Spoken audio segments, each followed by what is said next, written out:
नमस्कार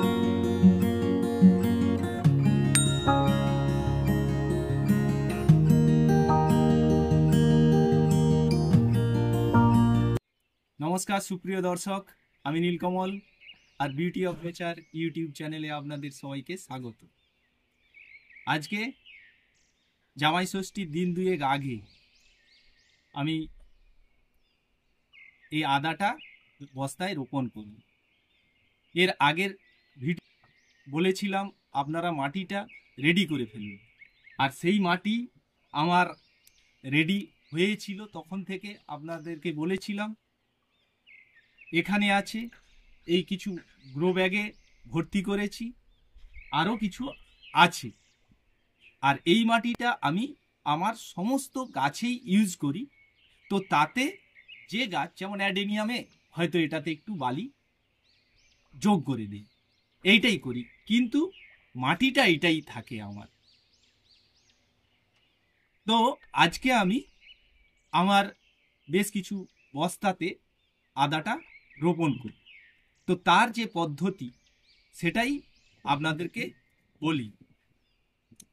দেখুন, এই যে আমি সংরক্ষণ করে রেখেছিলাম আদাটা, এটা মাস তিনেকের মতো আমার এটাতে আছে। একটুও পচে যায়নি, শুকিয়ে যায়নি, নষ্ট হয়নি। লাভটা কি হয়েছে না, এতে মাঝে মাঝে জল দেওয়ার ফলে দেখুন অঙ্কুরিত হয়ে গেছে। এই অঙ্কুরিত আদাকে আমি আজকে রোপণ করব। তো এর মধ্যে আমি পুরোটা তুলিনি, আরও অনেকটাই এর মধ্যে আদা আছে।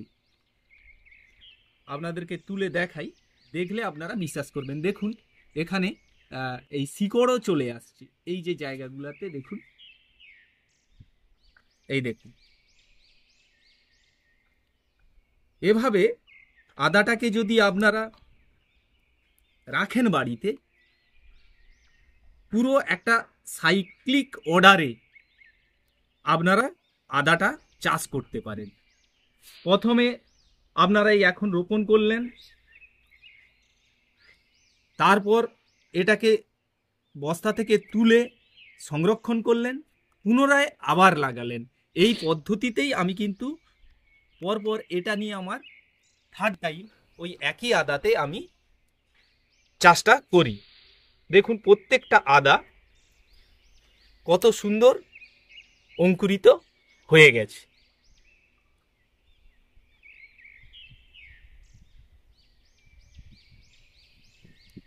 আর যে কাজটা আমি করি সেটাই আপনাদেরকে আমি শেয়ার করি, এছাড়া আর কিছুই না। আপনারা এটাও কিন্তু ঠিক আছে, মানে অঙ্কুরিত হয়নি কিন্তু ঠিক আছে। আপনাদেরকে যদি ভেঙে দেখানো হয়, দেখুন এটা কিন্তু পচে যায়নি, এটাকে লাগানো যাবে না। দেখুন তাহলে এই আদাটা আমার এর মধ্যে ছিল আর কত সুন্দর অঙ্কুরিত হয়ে গেছে। এবার এটাকে কি করব না, এটাকে আমি করব কি, ছোট ছোট টুকরো করে নেব, একটু ভালো করে কেটে নেব। কেটে তারপর এটাকে ফাঙ্গিসাইডে মিনিট 15 আমি এটাকে ডুবিয়ে রাখব। তো সেই ফাঙ্গিসাইডটা আমার কাছে সাব ফাঙ্গিসাইড আছে, আপনারা যে কোনো ফাঙ্গিসাইড নিতে পারেন, স্প্রিন্ট নিতে পারেন, ব্যাভিস্টিন নিতে পারেন, যা কিছু নিয়ে তাতে 15 মিনিট ডুবিয়ে রাখবেন। এখানে দেখুন আমি এই যে আদাগুলাকে কেটে নিয়েছি একদম ছোট ছোট করে, দেখুন। আর ওই যেখানে আমাদের অঙ্কুর হয়ে আছে এই রকম দেখে, এটাকে আমরা আমাদের ভাষায় কল বলি, যে কল বেরিয়ে গেছে। আপনারা কি বলেন কে জানে। তো যাই হোক, এই সব জায়গা দিয়ে তো গাছ বেরোবে। এইরকম বেশি না, 1 থেকে 2 গাঁটের মতো করে কেটে নিয়েছি। আমার বস্তা যতগুলো বস্তা লাগাবো তার 3টে করে আমি এই কাটা যে আদাগুলাকে লাগিয়ে দেব। তো তার জন্য এবার আমাদেরকে কি করতে হবে না, এই একটা পাত্রে আমি জল আর এই সাব ফাঙ্গিসাইড দিয়ে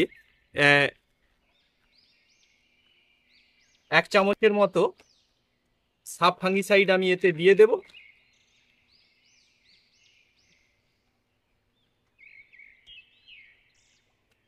দিয়ে এই যে আদাটা, এইটাকে মিনিট 15 আমি শোধন করে নিই, ডুবিয়ে রাখ।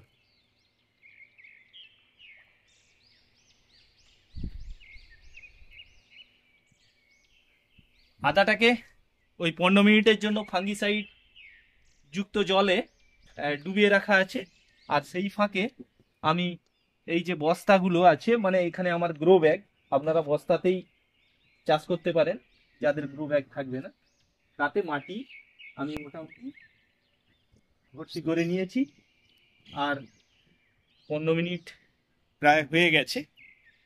তো এবারে আমি এই আদাটা, যেটা এবার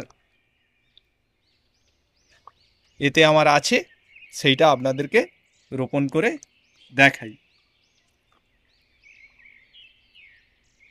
এই যে দেখুন, এখানে আমার ওই যে অঙ্কুরিত বা কল বেরিয়ে আছে। তাহলে আমি এইভাবে, বেশি না, আপনারা যে অনেক গভীরে দেবেন তা না, দেখুন প্রায় 1 থেকে খুব বেশি হলে 2 ইঞ্চি ভেতরে হাত দিয়ে ঢুকিয়ে দেন আর মাটি চাপা দিয়ে দেন। এখানেও ওই একই, এইভাবে দিলেন।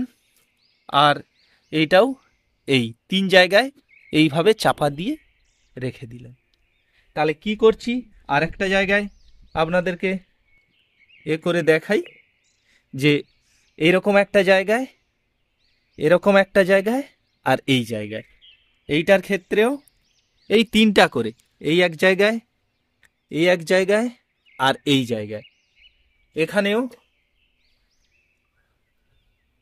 1 2 3, 1 2 3, এইভাবে আমি সমস্ত গাছে, মানে সমস্ত এই গ্রো ব্যাগে এগুলাকে লাগিয়ে দেব।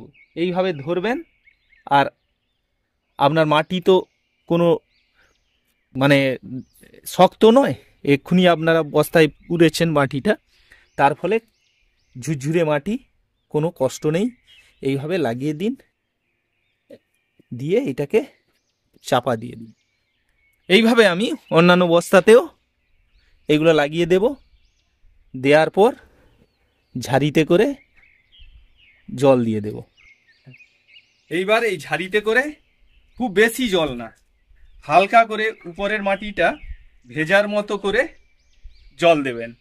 জল যদি প্রচুর পরিমাণে দিয়ে দেন, তাহলে ওই আদাটা নষ্ট হয়ে যাওয়ার একটা স্কোপ থাকে। যাদের ঝাড়ি থাকবে না, তারা হাতে করে একটু ছিটে দিয়ে দিবেন, হালকা হালকা করে এইভাবে আপনারা দিয়ে দেবেন সমস্ত মাটিতে, তাহলে আর অসুবিধা হবে না।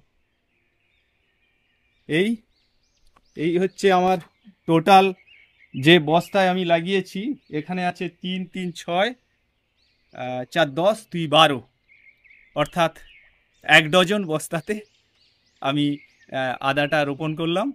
এবার এই অবস্থাতেই থাকবে। এর পরের পরিচর্যা হচ্ছে, কিছুদিন পরেই দেখবেন যে 1-2 ইঞ্চি মতো করে গাছ বেরিয়ে যাবে। বেরিয়ে যাওয়ার পর তারপর 15 দিন বা 20 দিন ছাড়া ছাড়া পাতলা করে সর্ষের খোল পচানো জল আপনারা দেবেন। আর পোকামাকড় লাগলে তখন কি আপডেট করতে হয়, করবে। তো আপনাদেরকে বলি, যারা এর আগেও লাগিয়ে ফেলেছেন, কোনো অসুবিধা নেই, তাদের হয়তো গাছ একটু বড় হয়ে গেছে। আর যারা এখনও লাগাননি, অর্থাৎ জামাই ষষ্ঠী তো কাল বাদ পরশু, তারপরেও লাগাতে চান, লাগিয়ে দিন, কোনো চাপ নেই, কোনো ক্ষতি হবে না। যে কারণে আমি এই সময়টায় করি, তার লজিকটাই যে জামাই ষষ্ঠী এটা সবার মনে থাকবে, তার আগে পিছে এই কাজটা করতে হয়।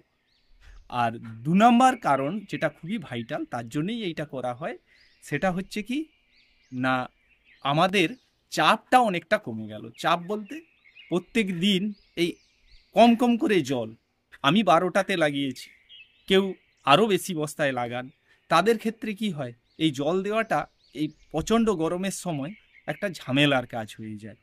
এরপরেই আমাদের বর্ষা নেমে যাবে, তখন এই চাপটা আর থাকবে না। হ্যাঁ, তখন কি হবে না, যদি উপরের মাটিটা শুকিয়ে যায় তখন আমাদেরকে যেমন অন্যান্য গাছে জল দিই সেইটা করতে হবে। তো এই ছিল আজকের এই আদা চাষের পর্ব 2। এটা আপনারা চাষ করুন। আর এই পর্যন্তই, পরের আপডেট মাঝে একবার দেওয়ার চেষ্টা করব। সবাই ভালো থাকুন, সুস্থ থাকুন। নমস্কার।